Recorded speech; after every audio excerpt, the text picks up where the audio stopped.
अध्याय 9 वास्तविक शांति सूत्र। प्रत्येक जीव शांति की खोज में है। यही अस्तित्व के लिए संघर्ष है।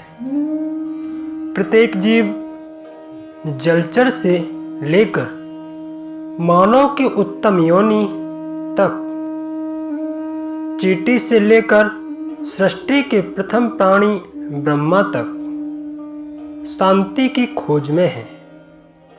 यही मुख्य उद्देश्य है। भगवान चैतन्य महाप्रभु ने कहा था कि जो व्यक्ति पूर्ण रूप से कृष्ण भावना में है, केवल वही शांत व्यक्ति है, क्योंकि उसकी कोई मांग नहीं होती है। कृष्ण भावना भावित व्यक्ति की यही विशेष योग्यता है। वह अकाम है।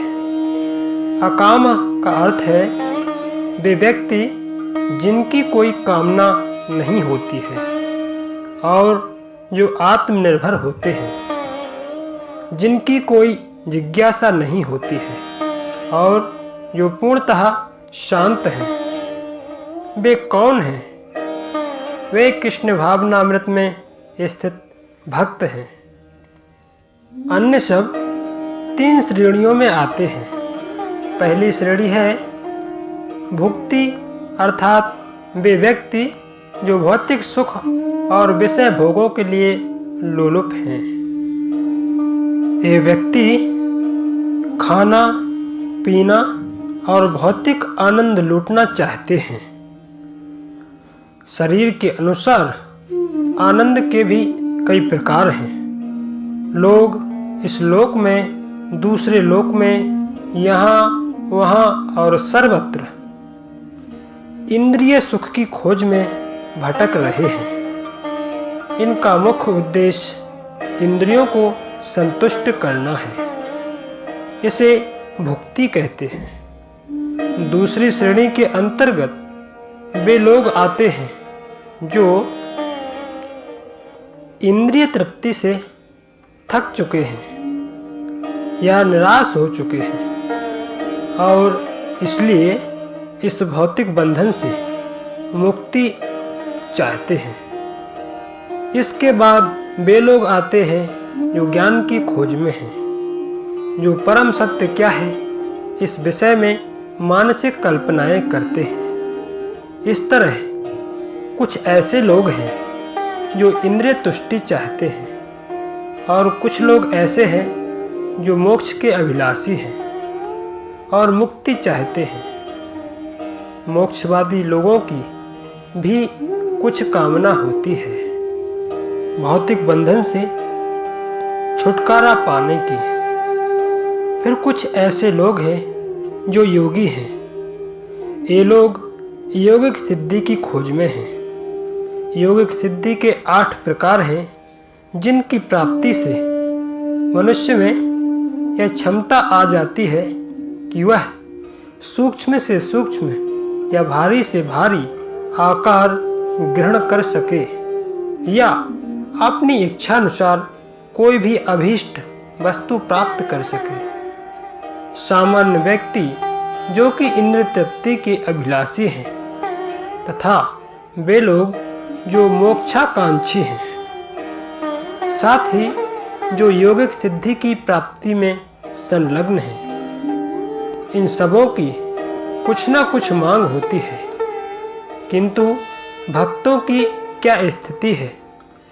उनकी कोई मांग नहीं होती, क्योंकि वे केवल भगवान कृष्ण की सेवा करना चाहते हैं। अतः वे भगवान कृष्ण की आज्ञा की प्रतीक्षा करते हैं। यही उनकी संतुष्टि है। यदि कृष्ण अपने भक्तों को नरक में भेजना चाहें तो वे उसके लिए भी तैयार रहते हैं और यदि कृष्ण कहते हैं तो मेरे पास आओ, तो वे जाने के लिए तैयार रहते हैं। उनकी कोई कामना नहीं होती। यह पूर्णता की अवस्था है। एक बहुत अच्छा श्लोक है जिसमें एक भक्त प्रार्थना करता है, मेरे प्रिय भगवान, मैं अपने मन की सभी कामनाओं से मुक्त होकर केवल आपकी भावना में ही कृष्ण भावना भावित होकर रहूँगा। वास्तव में चूँकि हम भौतिक जगत के बंधन में हैं, इसलिए हमारी अनेक कामनाएं हैं। कुछ लोग इंद्र तृप्ति की कामना करते हैं और कुछ लोग जो अधिक उन्नत हैं वे मानसिक संतोष पाना चाहते हैं, तथा जो लोग और अधिक परिष्कृत हैं वे इस दुनिया में अपनी शक्ति से कुछ चमत्कार दिखाना चाहते हैं। ये लोग भिन्न भिन्न स्थितियों में भौतिक बंधनों में जकड़े हुए हैं। इसलिए कृष्ण भावना भावित व्यक्ति भगवान से प्रार्थना करता है, मेरे प्रिय भगवान, कब वह क्षण आएगा जब मैं आपके विचारों में या आपकी सेवा में पूरी तरह तल्लीन हो सकूंगा। आपके विचार अमूर्त और मनगढ़ंत अनुमान नहीं, बल्कि यह विचार का व्यवहारिक प्रकार है।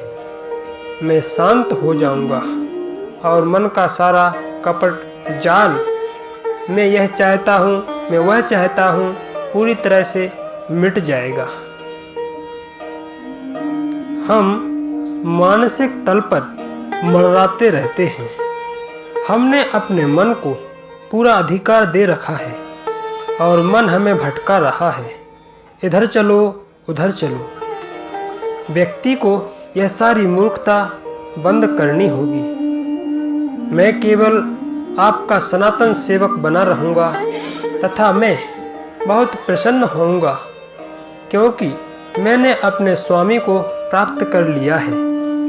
वे सभी लोग जो कृष्ण भावना भावित नहीं हैं, वे मार्गदर्शन से रहित हैं।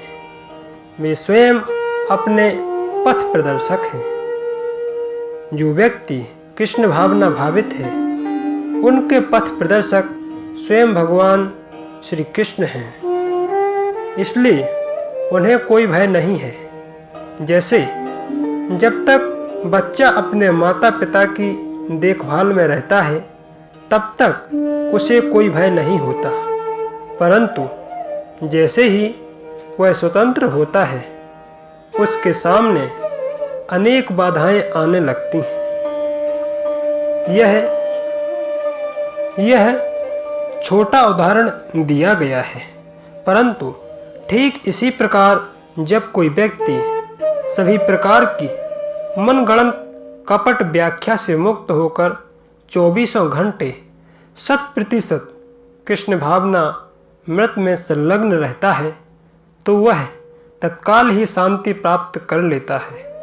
यही शांति है। इसलिए चैतन्य महाप्रभु कहते हैं कि जो लोग कृष्ण भावना भावित हैं, वे कामना रहित होने के कारण वास्तविक शांति को प्राप्त करते हैं। जिन लोगों की सारी प्रवृत्ति इंद्र तृप्ति, मोक्ष या यौगिक सिद्धियों के लिए ही है, वे इस चिंता से सदैव भरे रहते हैं। व्यक्ति को यह जानना चाहिए कि जब तक वह चिंता से भरा रहता है, तब तक वह भौतिक प्रकृति की पकड़ में रहता है। जैसे ही वह सारी चिंताओं से मुक्त हो जाता है, तो उसे जान लेना चाहिए कि वह मुक्त है।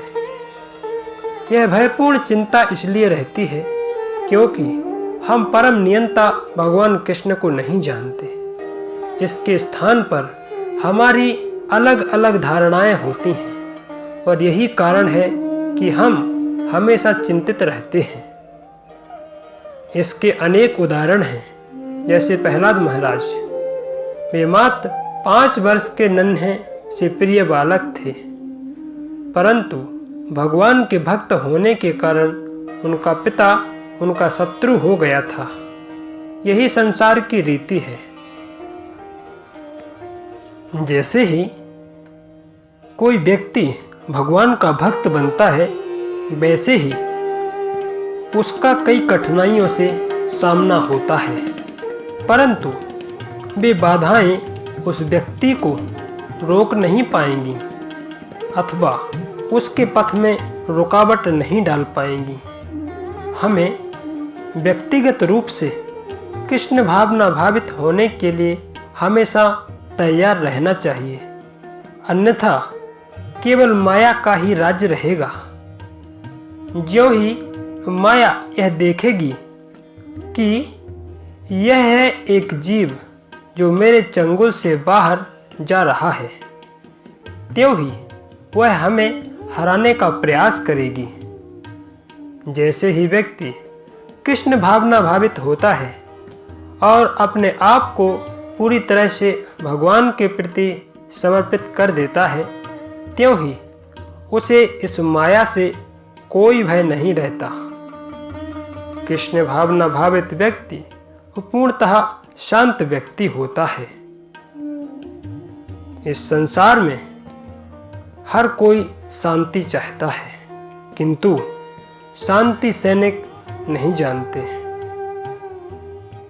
कि शांति कैसे प्राप्त की जाए, परंतु वे शांति चाहते हैं। मैंने कैंटरबरी के आर्च बिशप का एक भाषण पढ़ा था, जिसमें उन्होंने कहा था, आप केवल भगवान का राज्य चाहते हैं, भगवान नहीं। यही हमारा दोष है। यदि आप शांति चाहते हैं तो यह मान लें कि शांति का अर्थ है भगवान को जानना। भगवत गीता में यही कहा गया है, जब तक आप भगवान कृष्ण के संपर्क में नहीं आते तब तक आपको शांति नहीं मिल सकती। इसलिए हमारा शांति का सूत्र अलग है। वास्तविक शांति का सूत्र यह है कि हमें यह जानना चाहिए कि भगवान संयुक्त राज्य अमेरिका सहित सारे ब्रह्मांड के स्वामी हैं। वे रूस और चीन के भी स्वामी हैं, वे भारत के भी स्वामी हैं, प्रत्येक वस्तु के स्वामी हैं। परंतु क्योंकि हम दावा करते हैं कि स्वामी हम हैं, बस इसी से लड़ाई झगड़े होते हैं, कलह होता है, मतभेद होता है, और इस प्रकार शांति कैसे रह सकती है। सर्वप्रथम हमें यह स्वीकार करना होगा कि भगवान सबके स्वामी हैं।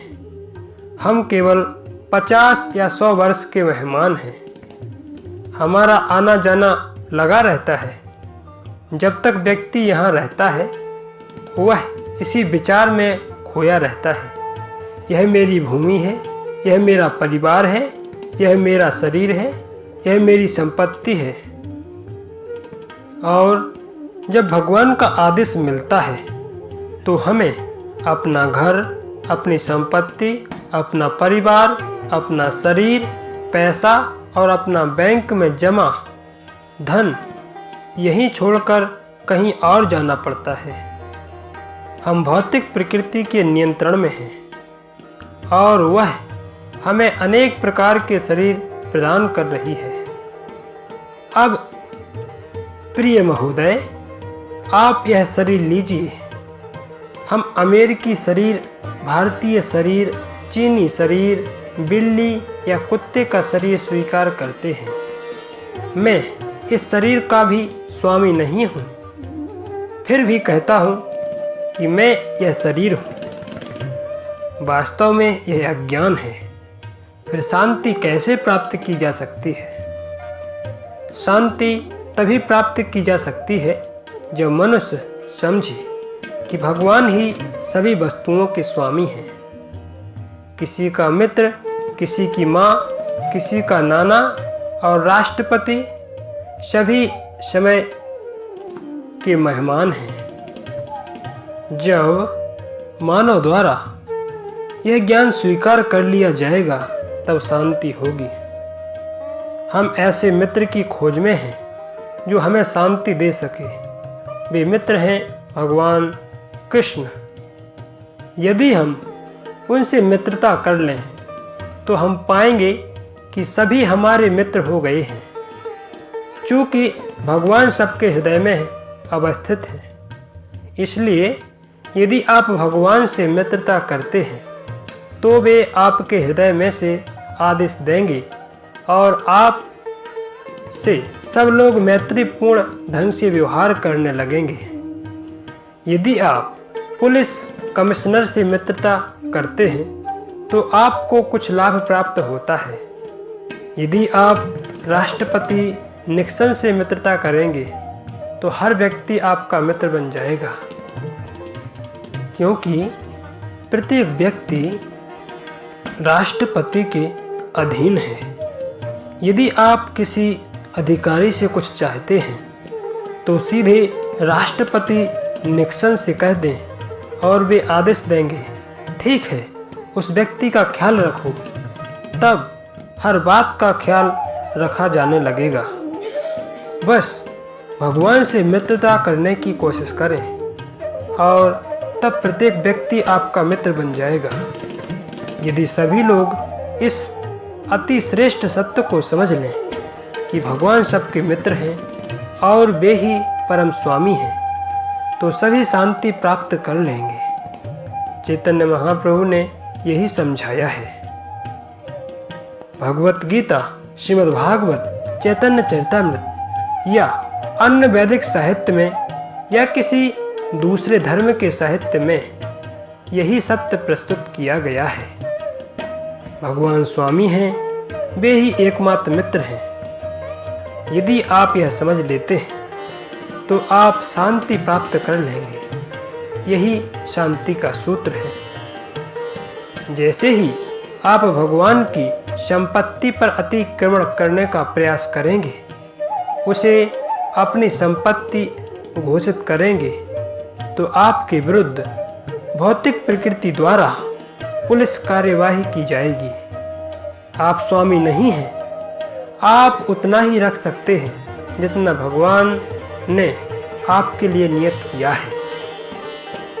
आपका कार्य है स्वयं को पूर्ण कृष्ण भावनामृत तक उन्नत करना, उससे अधिक और कुछ नहीं। यदि आप इस नियम का पालन नहीं करेंगे, आप इस सिद्धांत को स्वीकार नहीं करेंगे और अधिक भौतिक सुख लेना चाहेंगे, तो आपको और अधिक दुख उठाना पड़ेगा। भूलने का कोई प्रश्न ही नहीं है। इसलिए चैतन्य महाप्रभु कहते हैं, कृष्ण भावना भावित व्यक्ति या भक्त की कोई कामना नहीं होती, इसलिए वह शांत रहता है। जो कृष्ण भावनामृत में है, वे कृष्ण के अतिरिक्त और कुछ नहीं जानते। वास्तव में मात्र कृष्ण भावना भावित व्यक्ति ही सदैव शांत और निर्भय रहते हैं। ना वे स्वर्ग में रहते हैं, ना वे नरक में रहते हैं, तथा ना ही और कहीं। वे केवल कृष्ण के संग में रहते हैं। इसलिए उनके लिए बिना किसी भय के सर्वत्र वैकुंठ है। इसी प्रकार परमात्मा के रूप में भगवान कृष्ण सर्वत्र निवास करते हैं। वे सूअर के हृदय में भी वास करते हैं। सूअर मल खाता है, परंतु इसका अर्थ यह नहीं है कि चूंकि भगवान कृष्ण सूअर के हृदय में रहते हैं, इसलिए वे भी इस दंड के भागी होते हैं। भगवान और उनके भक्त सदैव भौतिक प्रकृति के गुणों से परे रहते हैं।